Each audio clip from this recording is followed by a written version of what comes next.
Hold on. Good morning, students. Let us continue our important topic, thermodynamics. Today we are going to start our important topic, internal energy, E या फिर U. तो internal energy क्या होती है? देखिए, internal energy का मतलब है total energy of the system, किसी भी ऑब्जेक्ट की, किसी भी चीज़ की, जिसको अपन थर्मोडायनेमिक्स में क्या बोलते हैं? सिस्टम.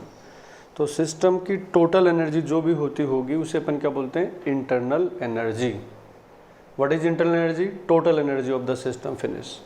अब टोटल एनर्जी में कौन कौन सी आ गई? जो भी एनर्जीज आप जानते हो, नहीं जानते हो, उन सब का सम जो होता है वो क्या होती है? टोटल एनर्जी होती है.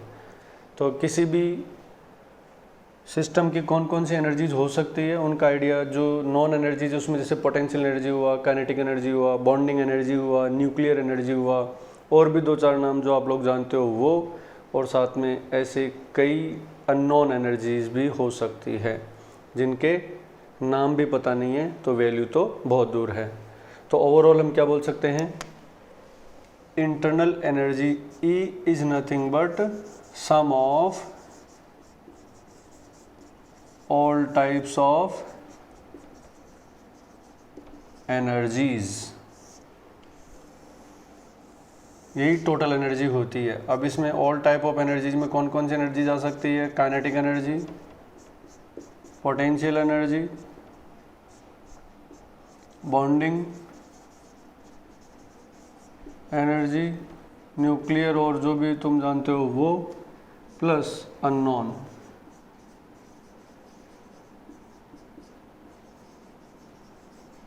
Unknown energies. तो आई थिंक अब मुझे ये बताने की ज़रूरत नहीं है कि दुनिया में किसी भी सिस्टम की total energy, that is internal energy की एब्सोल्यूट वैल्यू हम फाइंड नहीं कर सकते, और रीज़न ये रहा, अननोन एनर्जीज. तो नोट कर सकते हैं अपन, E, absolute value of E can never be calculated. Absolute value of E can never be calculated. ठीक है, चलिए. तो भाई टोटल एनर्जी का तो हम पता नहीं लगा सकते, कोई प्रॉब्लम नहीं है. लेकिन देखिए, आइडियल गैसेस जो कि दुनिया में नहीं होती है उनके लिए टोटल एनर्जी फाइंड कर सकते हैं. मतलब अपन एक आइडियल सिचुएशन लेके और ओनली पेपर पे अगर बात करते हैं तो आइडियल गैसेस के लिए हम E फाइंड कर सकते हैं. उसका रीज़न सीधा सा है, आइडियल गैसेस के लिए ओनली कौन सी एनर्जी डिफाइन होती है? Kinetic energy. तो but for ideal gases only kinetic energy is defined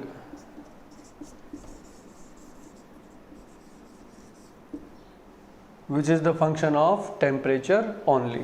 So E for ideal gases can be calculated. तो बताइए E is equals to क्या निकल के आ जाएगा? only kinetic energy. This is the function of temperature only. तो हम आराम से फाइंड कर सकते हैं इसको, टेम्परेचर का फंक्शन है ये. तो यहाँ से एक और इम्पोर्टेंट चीज़ निकल के आती है, DE by DV. मैथमेटिक्स के स्टूडेंट्स हैं तो बहुत इजीली समझते हैं, और नॉन मैथमेटिक्स वाले जो हैं, नीट वाले, वो भी समझते हैं इतना सा. तो DE by DV किसको रिप्रेजेंट कर रहा है? Change in E with V. अभी हमने बोला है E में चेंज ओनली T के साथ होता है for a particular amount of particular gas. तो DE by DV मतलब V के साथ E में चेंज नहीं होगा, तो डेफिनेटली क्या वैल्यू निकल के आएगी? 0 at constant temperature for a particular gas. Similarly we can write DE by DP. P के साथ भी कोई चेंज नहीं होने वाला है क्योंकि चेंज ओनली टेम्परेचर के साथ होता है. तो अगर देखिए यहाँ पे दो चीज़ें निकल के आ रही है, DE by DV eight constant temperature 0 है, तो फिर वो कौन सी गैसें होंगी? Ideal gases. रिवर्स, अगर आइडियल गैस है तो उसके लिए DE by DV को क्या आना पड़ेगा? 0 आना पड़ेगा. तो this will be the thermodynamic definition of ideal gases.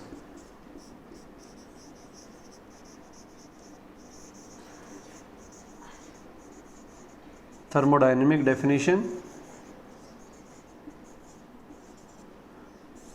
Of ideal gases. तो देखिए नॉर्मली आइडियल गैसेस की डेफिनेशन क्या होती है, gases which follow PV equals to NRT, या फिर जो गैस लॉज को फॉलो करती हैं वो आइडियल गैसें होती है। लेकिन यहाँ हम क्या बोलेंगे, जो gases d upon d V equals to zero या फिर d by d P equals to zero जिनके लिए निकल के आता है वो क्या होंगी, आइडियल गैसें होंगी। ठीक है, अब यहाँ पे एक इम्पोर्टेंट फॉर्मूला बना लेते हैं जिससे अपन एब्सोल्यूट वैल्यू ई फाइंड कर सकते हैं किसी भी पर्टिकुलर गैस के लिए। तो यहाँ पे किसी भी आइडियल गैस की जो इंटरनल एनर्जी ई है उसको अपन ऐसे लिख सकते हैं एन एफ बाय 2RT। बहुत ही सिंपल सा फॉर्मूला है। इस फॉर्मूले में एन क्या है, अमाउंट ऑफ सब्सटेंस है मोल्स में, 1 मोल 2 मोल 3 मोल, जैसे जैसे मोल बढ़ते जाएंगे एनर्जी तो बढ़ती ही जाएगी। आर यूनिवर्सल कांस्टेंट है, टी टेम्परेचर है, टी चेंज होगा तो ई चेंज होगा। इट मीन्स पर्टिकुलर अमाउंट के लिए अगर टेम्परेचर डबल करते हैं तो ई भी डबल हो जाएगा। यहाँ जो नई टर्म आई है वो कौन सी है, एफ, जिसको अपन क्या बोलते हैं, डिग्री ऑफ फ्रीडम। तो एफ क्या है, डिग्री ऑफ फ्रीडम। तो डिग्री ऑफ फ्रीडम जो है वो क्या चीज़ होती है भाई, तो किसी भी गैस पार्टिकल को हम एनर्जी देते हैं तो उस एनर्जी का वो गैस पार्टिकल क्या करता है, मतलब सीधा सा है कि उस एनर्जी को कितने तरीके से वो अपने अंदर स्टोर करता है, यूटिलाइज करता है। जैसे हमने किसी पार्टिकुलर एनर्जी देते वो डांस करने लग गया, तो वो कितने तरीके से डांस कर रहा है ये अपन बोल सकते हैं। तो यहाँ पे ऐसे बोल सकते हैं कि किसी पार्टिकल को, सपोज ये गैस पार्टिकल, इसको एनर्जी दी, इस एनर्जी को लेते ही उसमें क्या क्या चेंजेस हो सकते हैं, ट्रांसलेशन हो सकता है, रोटेशन हो सकता है, वाइब्रेशन हो सकता है। इसका मतलब वो मेनली तीन तरीके से अपनी एनर्जी को यूटिलाइज करेगा, डिस्ट्रीब्यूट करेगा। तो ट्रांसलेशन, वाइब्रेशन और रोटेशन।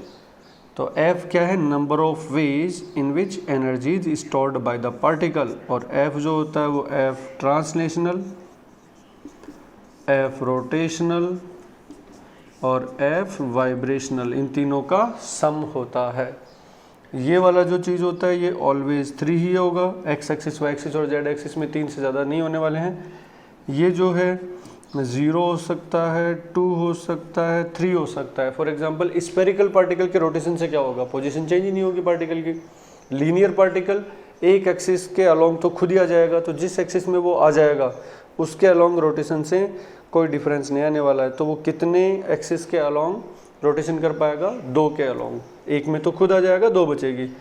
तो स्फेरिकल के लिए 0, लीनियर के लिए 2 एक्सिस रहेगी जिसमें वो अपनी पोजीशन चेंज कर पाएगा, और नॉन लीनियर किसी भी एक्सिस में नहीं आएगा, डेफिनेटली उसके लिए ऑफ रोटेशन 3 निकल के आएगा। और ये नॉर्मल कंडीशंस में हम इसको नेग्लेक्ट करते हैं, नेग्लिजिबल इन नॉर्मल टेम्परेचर, जिसका मतलब बहुत हाई टेम्परेचर होता है तो ये चीज़ अपन काउंट करते हैं। ओवरऑल हमारे पास एफ नेट अगर हम फाइंड करना चाहते हैं, अगर एफ नेट हम फाइंड करना चाहते हैं तो इस तरह से उसको हम कैलकुलेट कर सकते हैं। तो ये हो गया यहाँ पे एफ, और ये किस पे डिपेंड करेगा, पार्टिकल के शेप पे डिपेंड करेगा। तो F translational, F rotational, F net और शेप ऑफ पार्टिकल।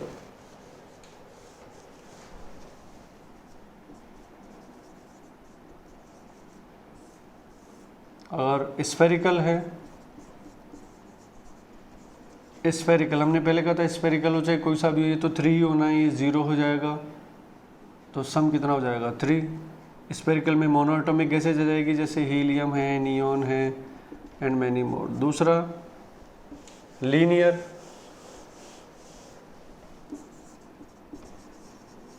लीनियर में डायटोमिक और CO2 वगैरह है, तो ये हम ऑलरेडी बॉन्डिंग में पढ़ चुके होते हैं।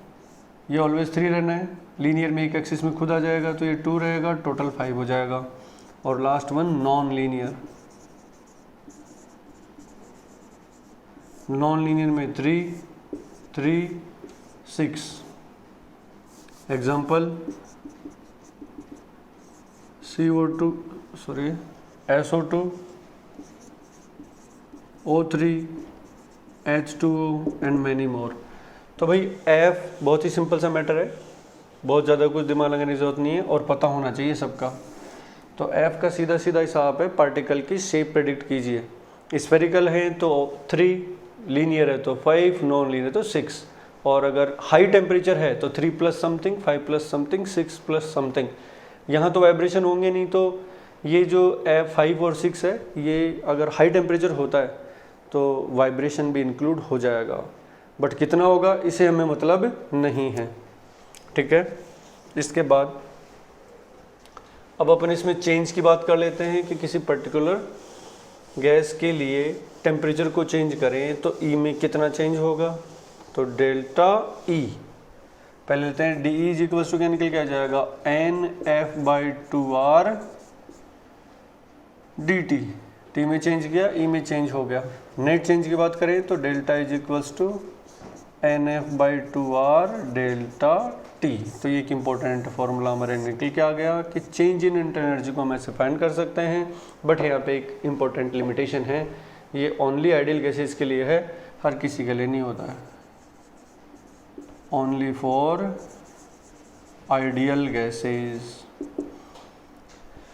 तो ये था इंटरनल एनर्जी, बहुत इंपॉर्टेंट पार्ट है टोटल एनर्जी का कि भाई टोटल एनर्जी। बट देखिए टोटल एनर्जी तो हम फाइंड नहीं कर सकते हैं रियल सिस्टम के लिए, बट चेंज हम फाइंड कर पाएंगे, उसको भी देखेंगे कि किस तरह से हम उसको फाइंड करते हैं।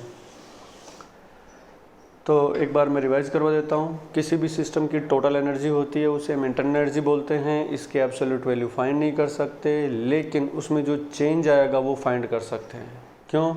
क्योंकि चेंज हम लोग करते हैं, और कितने तरीके होते हैं चेंज करने के, 2, आइदर हीट और वर्क। तो देखिए इसको ऐसे सोच लो कि किसी स्टूडेंट के पॉकेट में कितने पैसे हैं हमें नहीं पता, लेकिन उसके पैसों में कितना चेंज आएगा ये हम पता लगा सकते हैं। कैसे? उसके पॉकेट में 10 रुपये रख दो, अब पहले कितने रुपए थे नहीं पता, अब कितने रुपए हैं नहीं पता, लेकिन उसमें जो चेंज आएगा वो पता है, कितना, 10 रुपीज़ का। क्लियर? तो इस तरह से किसी सिस्टम की एनर्जी कितनी है नहीं पता, लेकिन इसमें चेंज कितना आएगा वो हमें पता है, क्योंकि चेंज कौन कर रहा है, हम लोग। तो इसकी इनिशियल एनर्जी कितनी है नहीं पता, लेकिन हमने इसको 5 जूल एनर्जी प्रोवाइड कर दी, तो अब इसकी एनर्जी कितनी हो गई नहीं पता, लेकिन उसमें चेंज कितना हुआ वो पता है, कितना, 5। तो यही यहाँ पे इसका इंपॉर्टेंस है कि E नहीं फाइंड कर सकते, लेकिन डेल्टा E आराम से फाइंड कर सकते हैं। This is all about for internal energy E। Next अपन लेते हैं, देखिए वर्क की कैलकुलेशन का हमने एक फॉर्मूला बना लिया था, वो एक ब्रह्मास्त्र की तरह यूज कर रहे थे, ऑलवेज वैलिड था। E का फॉर्मूला बनाया, लेकिन ये ऑलवेज वैलिड नहीं है, रीजन गैसेज के लिए हमने बनाया है। तीसरा हीट Q, और 3 ही फंक्शंस की बात कर रहे हैं मेनली। इसकी खुद की एनर्जी को E बोलेंगे, और इसमें चेंज करने के 2 तरीके हैं, Q और W। इन तीनों से रिलेटेड बहुत सारे सवाल जो है वो हम बना सकते हैं। तो नेक्स्ट हेडिंग डाल लीजिए, हीट Q की कैलकुलेशन कैसे कर सकते हैं। Q की कैलकुलेशन के लिए हमें डिफाइन करना पड़ेगा heat capacity. From heat capacities we can calculate Q easily. तो पहले हीट कैपेसिटी को डिफाइन करते हैं। Heat capacity C। क्या होता है हीट कैपेसिटी? हीट ही होता है भाई। Heat capacity is nothing but heat, but कौन सी वाली हीट? जो किसी सिस्टम का टेम्परेचर 1 डिग्री इंक्रीज करे, यहाँ पे कंडीशन है बस। तो आपने कितनी भी हीट दे दी, कितना भी टेम्परेचर बढ़ गया, लेकिन यूनिट टेम्परेचर बढ़ने के लिए कितनी हीट आपने दी थी, उसे अपन क्या बोलते हैं, हीट कैपेसिटी। तो what is heat capacity? It is the amount of heat required to raise temperature of the system by 1 degree या फिर 1 केल्विन। तो यहाँ अपन इसको ऐसे डिफाइन कर सकते हैं कि सपोज ये हमारे पास सिस्टम है, इस सिस्टम को हमने कितनी हीट प्रोवाइड कर दी, dQ हीट प्रोवाइड कर दी, इसकी वजह से इसका टेम्परेचर कितना बढ़ गया, dt टेम्परेचर इंक्रीज हो गया। dQ हीट से dt टेम्परेचर बढ़ रहा है, तो बताइए 1 डिग्री के लिए कितनी हीट देनी पड़ेगी, तो C इज इक्वल टू क्या आ जाएगा, डी क्यू में आप dt से डिवाइड कर दो तो यूनिट टेम्परेचर के लिए हीट निकल के आ जाएगी। This is the definition of heat capacity C। Unit क्या निकल के आएगी, जूल पर डिग्री सेल्सियस बोल दो चाहे जूल पर केल्विन बोल दो, एक ही बात है। देखिए डिफरेंस में डेल्टा T 1 डिग्री सेल्सियस है तो क्या ये 1 केल्विन होगा, true false, definitely true.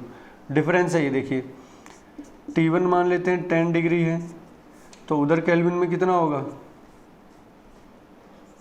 283 kelvin, T2 20 degree है तो केल्विन में कितना आ जाएगा 293 केल्विन। अब डेल्टा T कितना है यहाँ पे 10 डिग्री सेल्सियस और यहाँ कितना है 10 केल्विन। तो ये भी इंपॉर्टेंट चीज़ है कि डिफरेंस जो होता है वो डिग्री सेल्सियस और केल्विन दोनों में ही सेम ही रहेगा। तो जूल पर डिग्री जूल पर केल्विन एक ही बात है। This is all about for heat capacity, बहुत सिंपल सी डेफिनेशन। अब मुझे क्या कैलकुलेट करना था, हेडिंग देखिए हीट क्यू, तो बहुत ही इजीली हम कैलकुलेट कर पाएंगे। D Q is equals to C d T, net find करना है तो इंटीग्रेशन कर देंगे, तो इसका इंटीग्रेशन क्या हो जाएगा क्यू। अगर सी टेम्परेचर डिपेंडेंट हैं तो इंटीग्रेशन साइन से बाहर नहीं आएगा और अगर कांस्टेंट है तो बाहर आ जाएगा।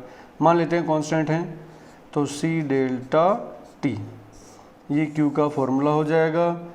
अगर सी इंडिपेंडेंट हैं तो ऑलवेज वैलिड रहेगा ये, चाहे सॉलिड हो चाहे लिक्विड हो चाहे गैस हो। तो Q is equals to C delta T, same easily Q find कर लेंगे। तो अभी तक हमने 3 थर्मोडायनेमिक प्रॉपर्टीज़, 3 थर्मोडायनेमिक फंक्शंस के 3 फॉर्मूले बना लिए हैं, W का, Q का और डेल्टा E का। इन तीनों को किसी तरीके से अपन कनेक्ट करेंगे तो वो बन जाएगा फर्स्ट लॉ ऑफ थर्मोडायनेमिक्स। तो नेक्स्ट क्लास में हम लेंगे first law of thermodynamics. Thank you, goodbye, keep watching.